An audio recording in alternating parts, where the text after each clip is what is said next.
Hello and welcome to 21st Century. I'm Daljit Dhaliwal.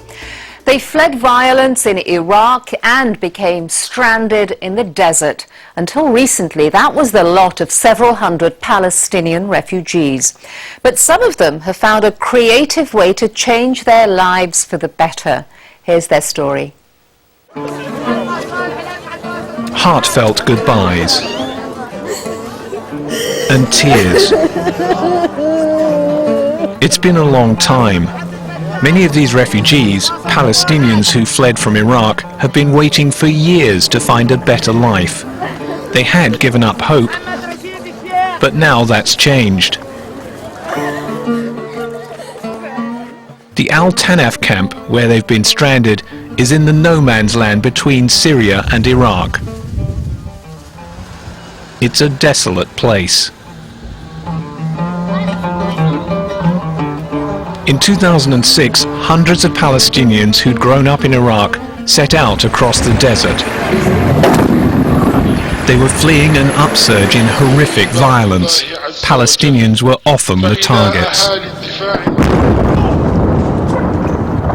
Yet when they arrived at the Al Tanaf border crossing, this is as far as they got.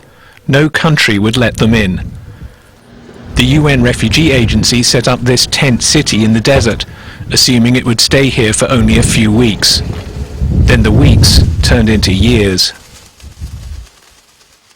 People began to be forced out when the militias arrived. Ali Salboud has been in Al Tanaf for 2 years. In Baghdad he worked as a journalist. He was kidnapped twice and let go both times. But his family and colleagues didn't escape the country's wave of sectarian violence, often carried out by militia groups. We were told that we had to leave our home. We moved to the Dora area. Soon after that, Dora became violent with people being displaced by force. They threatened families, telling them they had to leave their homes. We went to stay with my parents in Zafaraniya. Then my brother was kidnapped. We still don't know where he is today. I was also threatened at work. My editor was murdered and I was advised to disappear for a while.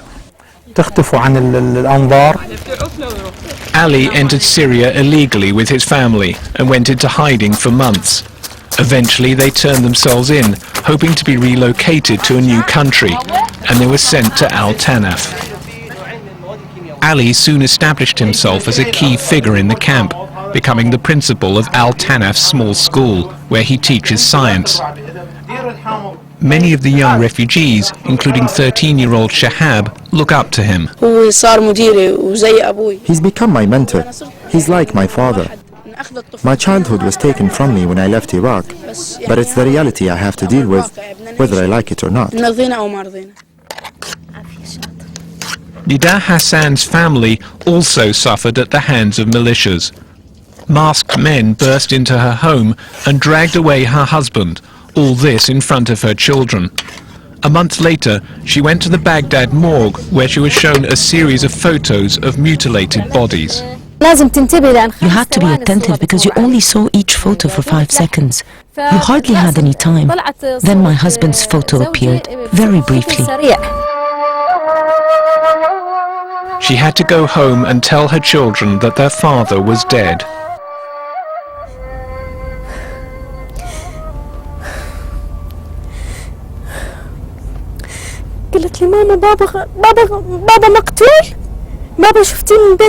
My daughter asked me, "Mom, is Dad dead?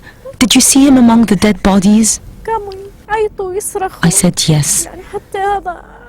They started shouting and screaming. My son Abdurrahman didn't say a word.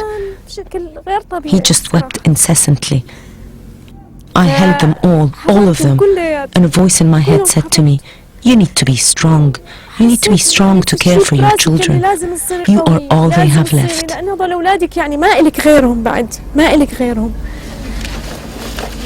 Nida borrowed money, bought false passports and fled to Damascus. She hid there for a year. But life as an illegal immigrant offered no future for her family. They too turned themselves in and were sent to Al Tanaf in July 2009.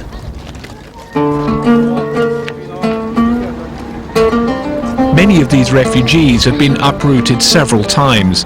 and they're all completely dependent on the UN Refugee Agency and other aid groups. Food and water have to be trucked in from Syria. The camp does have a few facilities, including a basic medical centre. And from time to time, the barren stretches along the desert road become a playground of sorts. But it's a life of isolation and monotony. Mortasem Hiati is the UN Refugee Agency's man on the ground. He grew up in a refugee camp himself. We never expected that this would take 3 or 4 years. We imagined and planned on the basis that there would be a solution in a couple of months, because it's unacceptable that these people are left in such a situation. Helping refugees relocate to a new country often takes years, and gaining the world's attention and assistance isn't easy, especially when as many as 2 million Iraqis have fled their home country.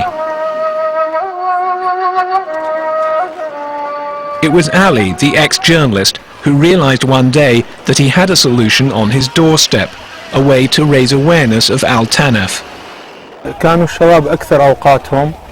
The boys used to be bored most of the time. I had a small digital camera and a computer, so I went back to my old work and became an amateur videographer. I would film in the camp and organize screenings. Then I said to them, why don't we put these all together in a film?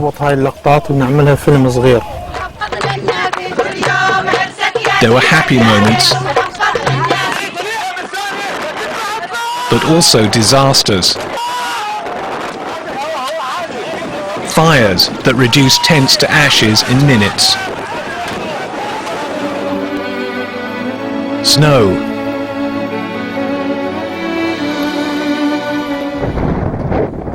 Sandstorms. And floods that destroyed what little the refugees had. But even then they kept a sense of humour. It was so miserable that all the boys could do was laugh. There was a big pool of water and they were imagining themselves as Abu Dhabi National Geographic. Any group that came, either a relocation delegation or a visitor, we would give them copies of the films.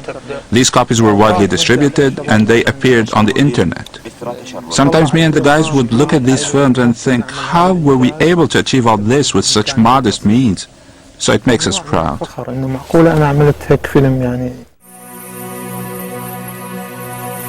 One of the most successful films focused on a young girl living in the camp.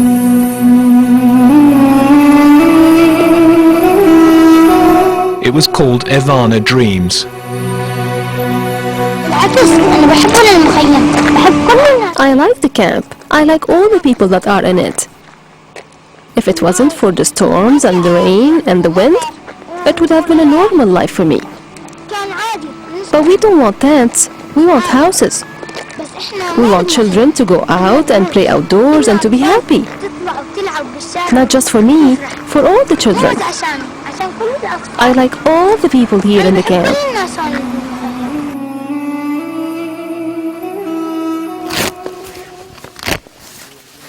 The films, along with the persistent efforts of the UN Refugee Agency, did eventually succeed in bringing the attention of the world. And that in turn brought practical results. I have received my bags today and I'll begin packing. I am pleased. This is the moment I've been waiting for. Ali is going to Italy. He's one of the last to leave.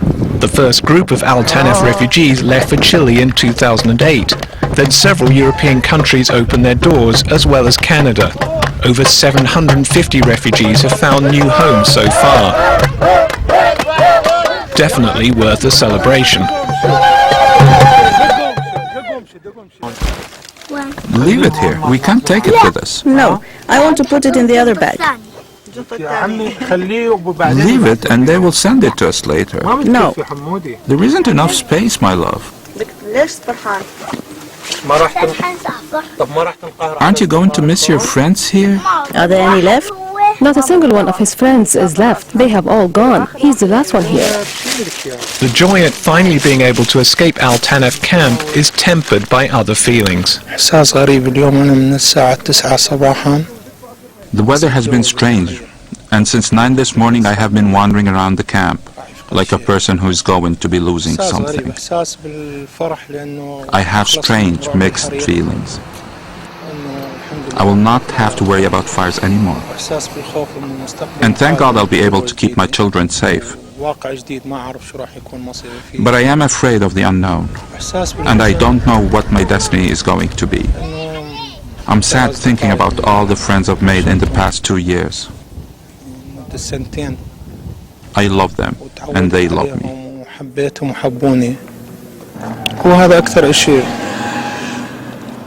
This is the hardest thing. The thing that I fear the most is the moment of farewell.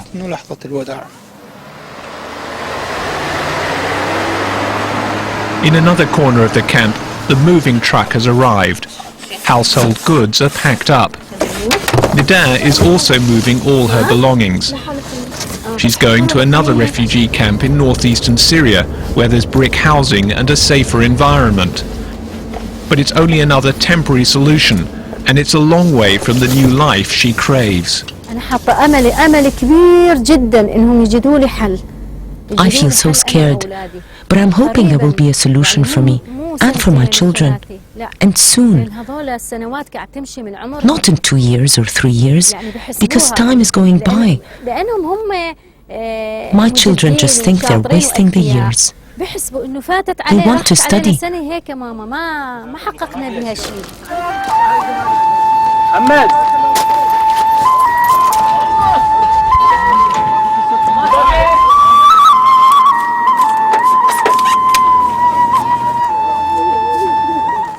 It's time for goodbyes. Unlike Ali, young Shihab is still waiting to hear which country he'll go to.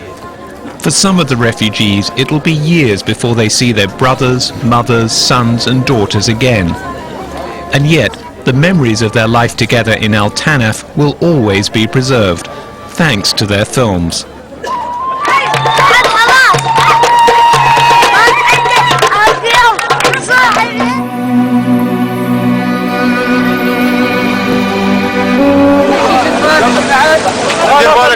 دير بالك بسمع انا تعال هون على هاي